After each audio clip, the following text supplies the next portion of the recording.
Hey, what's up, guys? So I was surfing the interwebs per usual, and I ran across this post by this guy, and his name is All Is Mind. He's got a subreddit. Um, I'll leave a link in the description to the post, and it's called How to Manifest Huge Goals. And it's good, man. So yeah, let's read it real quick. I wanted to share this shit. What is a huge goal if not a goal that you believe inaccessible for you? What is a small goal if not a goal that you believe perfectly natural for you and your life? Yet to have something, it cannot be bigger than you. Otherwise, you cannot have it, or it cannot last because you reject it in your mind. This is what happens for people who get an amazing job and then start focusing on their fears and lose it. This is why people who win the lottery lose it quickly because they don't think they deserve it. This is why people who find an amazing partner are left because they see the partner way above them. The law is teaching you to make no false idols, to put none and nothing above yourself. I see a lot of people trying to be loved by a person, but for them, it is not just a goal. It becomes greater than life. They first make it enormous. I mean, they make a living God out of an ordinary person. For them, being loved by that individual becomes like a divine miracle from heaven. Perfect bliss, nirvana, the end of ends, goal of all goals. When they think of them, it is as if you gave them the best drug in the world that represents perfect happiness, perfect glory, and perfect success. They see it from such an idealistic way, giving it a huge importance and energy that they make themselves look like complete trash compared to that desire. That is just self-sabotage at its finest. Wake up. You don't even consider breathing so huge, yet it makes you alive. The day you put such pressure on your ability to breathe, you will have problems even with such a natural thing. Yet the love is as natural, but because you put it so much above yourself, it feels like a miracle. I already made a post on how by craving and needing you were just rejecting. Well, it's the same concept. By making something huge in your mind, you push it away from you. Because again, you can have only what you see as normal and natural. You cannot have something that will make your mind confused. It has to fit your self-image. So start making yourself huge and decrease the value of what you want. It cannot be bigger than you. Here is then the importance of self-image and self-esteem. By having a great self-image and self-esteem, you naturally see everything amazing from life as perfectly normal and ordinary. A person who sees themselves as someone of great value sees nothing wrong with being loved by hundreds, having great things in millions, being happy without sacrifice, etc. In fact, the person may not even really give any importance to those things because in their mind it is so mundane to them. Actually, I live so many great things in a day that when I go to sleep, it is impossible to think of them all or to even remember them all. In the same way, someone who has a lower self-esteem and self-love sees nothing extraordinary in being able to breathe normally or have one or two little compliments from time to time. And if they see someone loving them, they will begin to freak out and say, "What's wrong?" You know, some people receive multiple millions a day and they don't even notice it. For other people, that would be completely insane and make them panic and lose their mind. Of course, the second one refuses that to happen because it cannot fit his ideas and beliefs.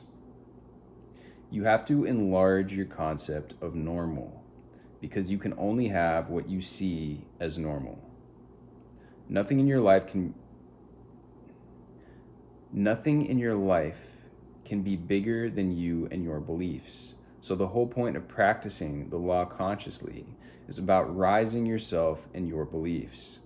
It is not making idols of exes or people. It is not giving importance to material things. It's not about making yourself sick and desperate.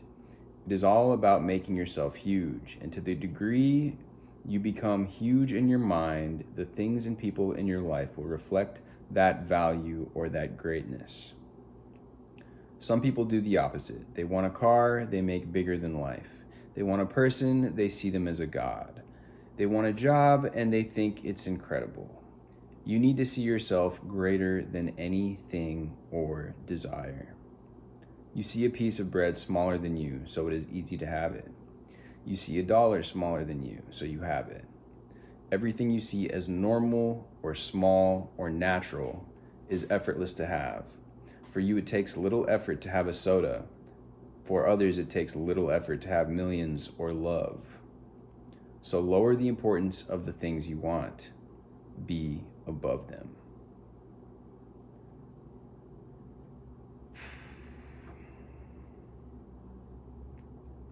Yeah.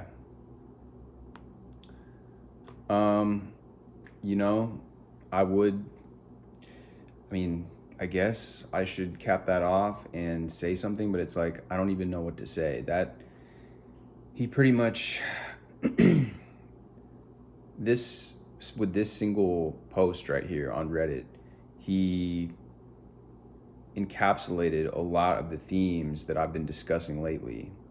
The fact that the more that you want something, the more that you push it away. He says that he even there's another post, which I should do a video on it, called By Craving and Needing, You Are Just Rejecting.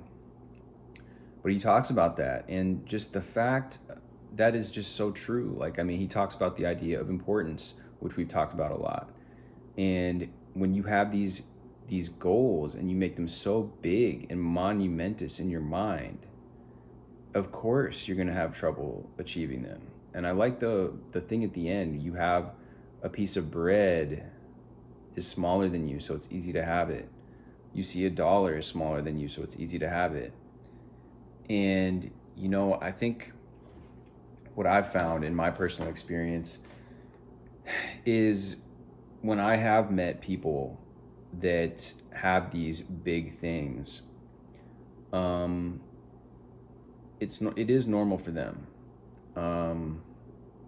Whether you talk about somebody who's really wealthy or a celebrity or somebody who is very good, who has a certain skill set that is, they're a master at what they do. It's just in their reality, it has become normal and it has become expected for them to expect those results, those manifestations, those realities, whatever you want to call them. And it's normal for them. It's just the same as them having, a loving or a great, no, I can't even say that. That's the thing. We don't know because we're not the fly on people's walls. A lot of the time people, they make their relationships look absolutely perfect. We know for a fact nobody's relationship is actually absolutely perfect. There's no such thing as perfect. But it is normal for a lot of people to have a relationship, period, with somebody that they really are attracted to, or with somebody that they really feel aligned with, or somebody that really shares a lot of the same values and that they really enjoy spending time together. And that is normal for a lot of people. And just as many, if not more people, it is normal for them to long for that and to yearn for it and to covet that, which I talked about in the last video. And that longing, that yearning type of energy and that coveting naturally is implying that you don't believe that you deserve it. You are naturally, by longing, by yearning, by coveting, you are implying that that thing is above you. It is bigger than you. Talked about this the other day. There's a line. Everybody has this line that is, it doesn't exist in reality. It exists in your head, in your mind, where everything below this is, okay, yeah, that's okay for me. I can accept that for me, whether it's a certain wage, whether it's a certain amount of love, a certain amount of friends, a certain type of friends, a certain type of job. Yeah, that's cool for me. But as soon as it starts to get outside of this, above this line, you go, whoa. I don't know if I can handle that. I don't know if I deserve that.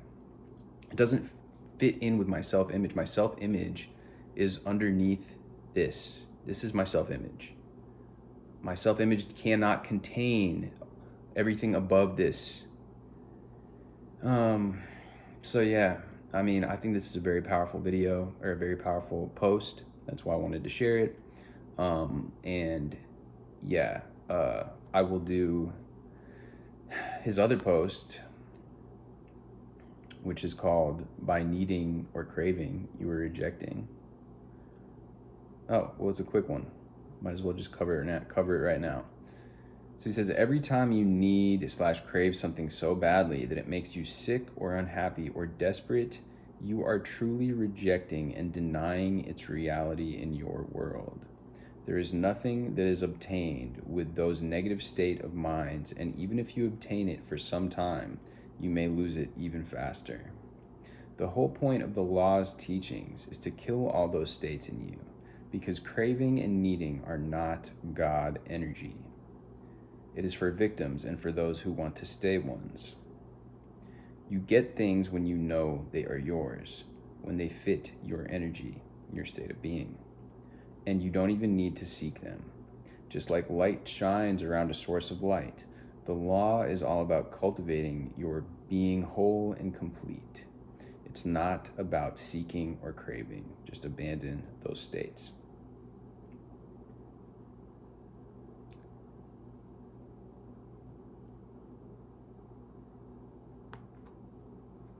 Somebody here is making a